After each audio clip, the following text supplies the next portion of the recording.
मेरे बच्चों, आज हम वचन संबंधी कुछ मुख्य बिंदुओं के बारे में जानेंगे। पहले हम जान लेते हैं कि गणनीय संज्ञा क्या होती हैं और अगणनीय क्या होती हैं।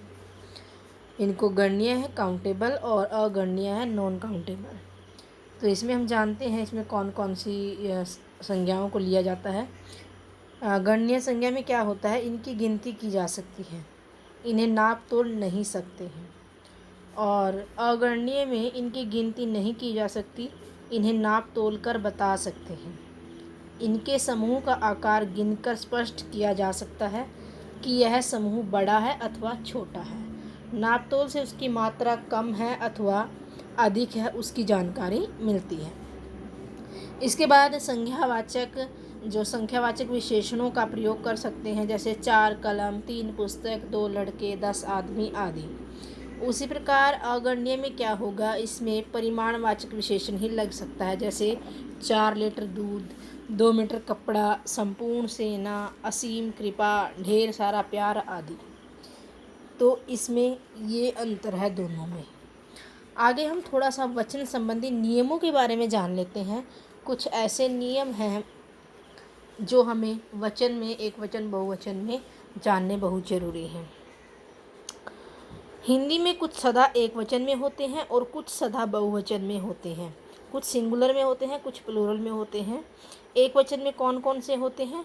धातु, पदार्थों का ज्ञान कराने वाली जातिवाचक संज्ञाएं, सोना, चांदी, लोहा, पित्तल, तांबा, घी, रांगा आदि, ये सारी धातुएं हैं, वो हमेशा एक वचन में होती हैं। भाववाचक संज्ञाएं, प्रेम, करुणा, दया, कृपा, क्रोध, घृणा, प्यार, डर, मिठास, खटास, अपनापन, अहंकार आदि, ये सब एक वचन में होती हैं। आग, पानी, हवा, पवन, जल, वायु, वर्षा, दूध, दही, जनता, शब्द, धरती, आकाश, पाताल, सत्य, व्यथा, सहायता आदि, ये भी सब की सब एक वचन में ही होती हैं। आगे हम जानते हैं बहुवचन में क्या क्या होती हैं। बहुवचन में दर्शन, समाचार, हस्ताक्षर, प्राण, केश, आंसू, रोम, लोग सदैव बहुवचन में ही प्रयुक्त होते हैं। ये जितने भी शब्द हैं वो हमेशा बहुवचन में होते हैं, इनका एक वचन नहीं होता। आदरसूचक शब्दों का प्रयोग सदैव बहुवचन में ही होता है, जहाँ से हमें रिस्पेक्ट वाले शब्द हैं। माताजी, पिताजी, दादाजी, महात्मा जी, आप, गुरु आदि, ये सारे के सारे जो शब्द हैं वो सब के सब बहुवचन में ही प्रयोग होते हैं। ऐतिहासिक पुरुषों, नारियों, पौराणिक नाम, सार्वजनिक महान नेताओं, साहित्यकारों, वैज्ञानिकों के नाम इसी श्रेणी में आते हैं, जैसे मनमोहन सिंह भारत के प्रधानमंत्री हैं। निराला महान कवि थे। अमर्त्य सेन प्रसिद्ध अर्थशास्त्री हैं। तो ये सारे के सारे जो हमारे पुरुष हैं वो सब के सब बहुवचन में आएंगे, क्योंकि इनका हम आदर सम्मान के साथ नाम लेते हैं। आगे देखिए दोनों वचनों में कौन कौन से शब्द आते हैं। कुछ शब्द समान रूप से एक वचन बहुवचन दोनों रूपों में प्रयुक्त होते हैं, जैसे छात्र पढ़ता है, छात्र पढ़ते हैं। बालक सो गया, बालक सो गए। गेहूँ, चावल, जौ, महाराज, सम्राट, ऋषि आदि इसी वर्ग के शब्द हैं जो दोनों वचनों में प्रयोग होते हैं। आदर प्रकट करने के लिए बहुवचन का प्रयोग किया जाता है, जैसे गुरुजी आ रहे हैं, गांधी जी अहिंसा के पुजारी थे, और जैसे अध्यापक आ रहे हैं, अध्यापिका कह रही हैं। तो यहाँ पर ये सारे शब्द हैं जो वो हम आदर सूचक शब्दों के रूप में प्रयोग करेंगे, तो हम यहाँ पर बहुवचन में प्रयोग करेंगे। आगे देखिए अपना अभिमान, अधिकार प्रदर्शन के लिए भी मैं के स्थान पर कभी कभी हम बहुवचन का प्रयोग करते हैं, जैसे हमें अभी बहुत काम है, हम कल ही वहाँ जाएंगे।